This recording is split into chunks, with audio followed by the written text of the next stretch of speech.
প্রিয় ভিউয়ার্স, আপনারা স্ক্রিনে যে ছবিটা দেখতে পাচ্ছেন ওর নাম হচ্ছে মনির। তো এই মনির আমার কাগজের সম্বন্ধে মোটামুটি অনেক কিছুই জানে। তো এই মনির আমাকে এর আগে একটা অফার করেছিল যে ভাই আমি আমি আপনাকে একটা খাস জায়গা দেখে কাগজপাতি গুছিয়ে দিচ্ছি, সেটা আপনি করেন গা, কারণ হচ্ছে এখানে অনেক লোক জড়িত আছে, আপনি তাদের সাথে পারবেন না। তো আমি মনিরকে জিজ্ঞাসা করলাম যে তুমি আমাকে এই ধরনের অফার কেন করলে। তো সে আমাকে বলল যে ভাই আমি আপনার ভালোর জন্যই বলছি, কারণ এখানে অনেক বড় বড় লোক জড়িত আছে, তাদের সাথে আপনি পারবেন না।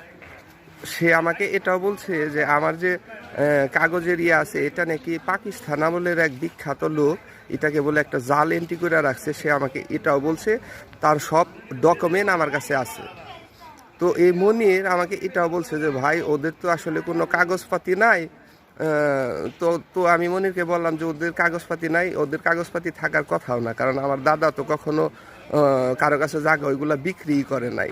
কারণ এইসব জায়গাগুলা তারা আমাদের যে দলিল পাতি ছিল এইগুলাকে চুরি করে নিয়ে সেইগুলাকে অতি চালাকিতার সাথে সেইগুলাকে আত্মসাৎ করছে। তো এই মনির মোটামুটি সবই জানে, এবং কি মনির আর মনিরের কাছেই এই পুরান আমলের যত বইয়ের দায়িত্বগুলো আছে এই মনিরের কাছেই সেই সব দায়িত্বগুলা আছে। তো এই মনিরের থেকে তো ভালো আর কেউ ইনফরমেশন দিতে পারবে না, কারণ মনির মোটামুটি সবই জানে, এবং কি মনির আমাকে ক্লিয়ার বইলাই দিছে যে ভাইয়া এটা একটি জাল এন্ট্রি করা হয়েছে, আর সে অনেক পাওয়ারফুল একটা ব্যক্তি ও পাওয়ারফুল লোক, তার বিরুদ্ধে মোটামুটি বেশি কেউ কথা বলবে বলে আমার মনে হয় না। তো আপনি যেখানেই যান না কেন আপনি কোনো সহযোগিতা খুব একটা পাবেন না। এই মনির মোটামুটি আমার যে জিনিসগুলো আছে তার ব্যাপারে সবই জানে। তো ওর কিছু রেকর্ডিং আমার কাছে আছে, তো চলেন যাই একটু রেকর্ডিং আমি আপনাদের শোনাচ্ছি, তাহলে আপনারা বুঝতে পারবেন যে আমি আপনাদের আসলে মিথ্যা কথা বলি না। দেন ভাই, কি আসলে সমস্যা সত্যি আছে? কথা বলতে কি ভাই, আমি না আপনি না শুধু রেকর্ড রুমের কারোর সাথে তো আর আমার কোনো ব্যক্তিগত কোনো আক্রোশ নাই না যে তাদের প্রতি আমি করবো, ঠিক আছে। আমার যদি ওই রকম ইচ্ছা থাকতো ভাই, ঠিক আছে, আপনি বিশ্বাস করবেন না, আমার কাছে কিন্তু সব ধরনের রেকর্ডিং আছে, ঠিক আছে।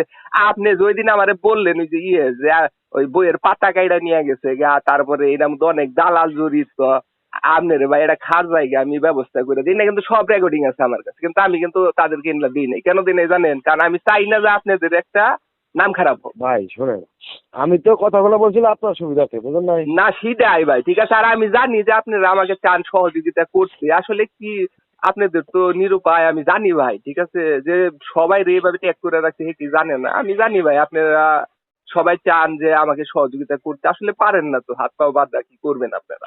আমাদের কালকে কি হচ্ছে, আপনার অতিরিক্ত পুলিশ সুপার আছে না, হ্যাঁ হ্যাঁ সেই গেছে হাসপাতালে 10 তলায়।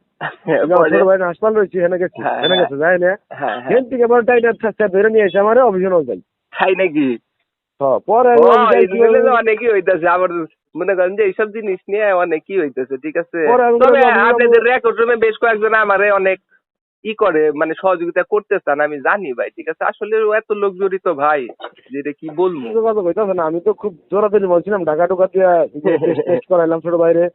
হ্যাঁ মানে ওর সমস্যা রয়েছে কি, যাই হোক কোমরের ভাই, যে একটা রিকোয়েস্ট রক্তগুলো রইলো, আছে, হ্যাঁ বুঝছেন? আপনাদের কাছে হ্যাঁ ভাই আমার একটা রিকোয়েস্ট রইলো, দুর্নীতি দমন তো অবশ্যই আগের পরে করবো, যথাযথ মানে আপনারা যেটুকু জানেন বা করেন ওইগুলা একটু তাদেরকে দিয়ে সহযোগিতা করেন ভাই, ঠিক ওনারা আছে। আমাদের কাছে আপনি যখন হ্যাঁ অভিযোগটা যদি দিবেন, হয় বুঝছেন?